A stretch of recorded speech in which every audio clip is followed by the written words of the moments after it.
gonna go watch Charlie Kirk once I go to lay down. I gotta get Drop P5 tonight. Hey, whenever Maria sees the pizza guy come, better think of Charlie Kirk for making fun of his death.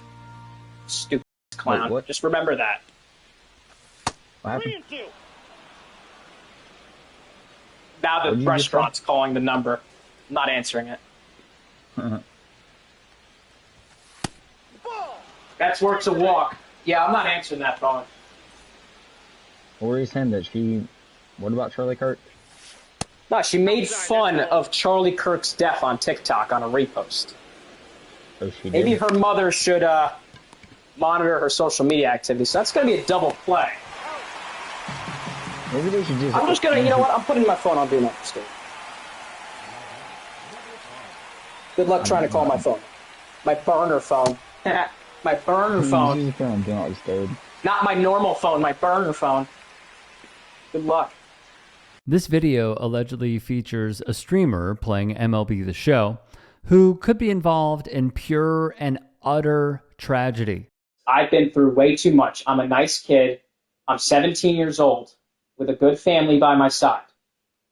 And these allegations that have been ruining everything is a shame. In a neighboring town, unfortunately, 2 girls were killed in a hit-and-run crash. Now, there has been a lot of misinformation going on over the internet. But I will say this. I wish my sincerest condolences to those 2 girls lost in that tragic accident. Okay? It is an absolute unfortunate situation, and there's more to the story that you're not getting. Making threats against my family will not be tolerated. My cousin has received hateful messages over social media about this whole spiel, and he's had to unfollow me on everything because of this whole drama. I have built a great following on TikTok with 39,000 followers that I have grown since 2020. And I want to thank each and every single one of y'all. I love you all to absolute death. This will be in the hands of Jesus. Everything will be okay. I've been bullied, ridiculed, and stuff over false allegations, okay? Over this whole thing about things that have happened in the past. Here he was after an incident took place where 2 people lost their lives. Police say it was a cold-blooded murder and say the suspect had targeted one of the girls because she had spurned him.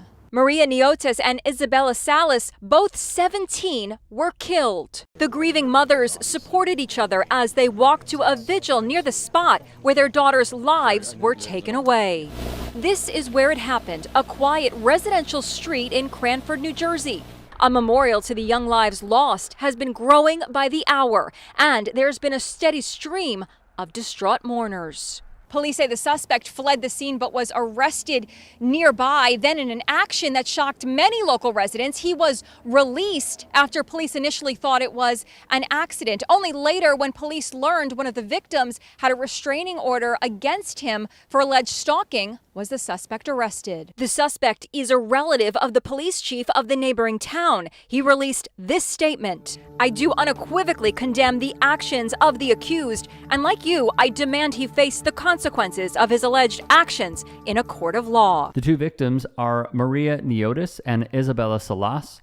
This photo is from a GoFundMe. NJ.com would print, "The alleged suspect was driving nearly 3 times the 25 miles per hour speed limit when he fatally hit Maria and Isabella, both 17, on Monday in Cranford." That is per court records alleging what took place. CBS New York would go on to report Maria and Isabella were riding e-bikes when a car struck them. The driver would flee the scene, leaving behind an SUV. Tim Boren would notice the abandoned car. The girls were on Burnside Avenue. It's a typical suburban street outside the city. The girls riding down the street, and they were struck by a black Jeep Compass. Police say the driver then took off. Here's a picture of what the vehicle looks like. This is an image that was put out by the Union County Prosecutor's Office when they were still searching for the driver. Now here's what Maria's uncle put on Facebook, saying, quote, "My beautiful young 17-year-old niece was killed." He said the suspect followed her to her house for months. He allegedly harassed her. They say they notified the police many times. He called the suspect a psychopath. In the post, he also says that he hopes the law now does its job. In another post, he says that the suspect watched his niece from a park by their house, and he watched every move she made. He also says he wants the suspect to rot in hell. Neighbors in the town where Maria lived also voiced their concerns about this alleged stalker. It appears everyone knew what was going on, allegedly involving Maria and this boy. It is possible, according to WNBC television, that Maria was in a relationship with this boy and this was potentially over a breakup, or it was over some kind of argument. More from NJ.com. The families released this statement where they called it all planned. They wrote, "This was not an e-bike accident and it was not a hit and run. This was murder in the first degree." They would call the driver a coward of a man who had been plotting this attack against Maria for months, carried out this horrific act, taking not only her life, but also Isabella's.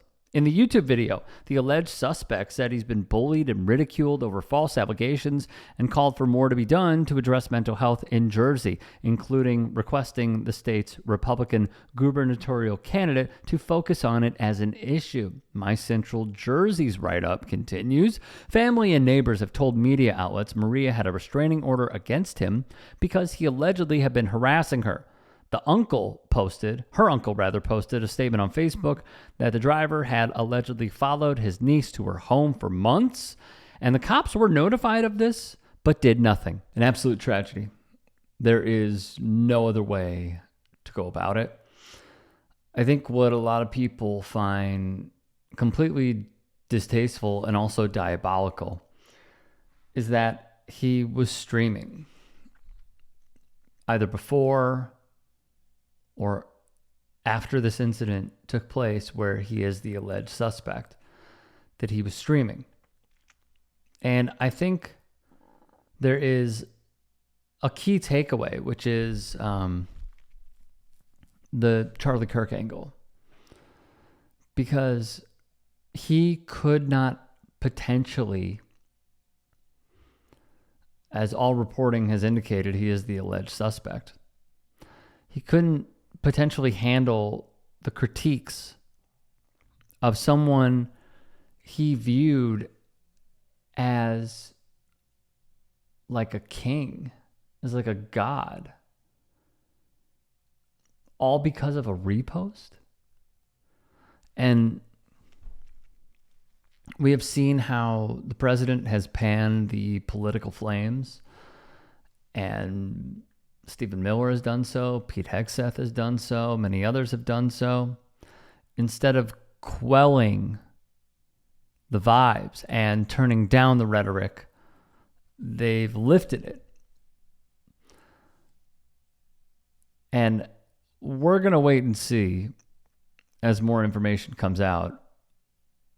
The family's saying that this was planned, that he followed and stalked, is pretty big, because it seems as though they know something that we don't as of right now. All we've seen is this statement.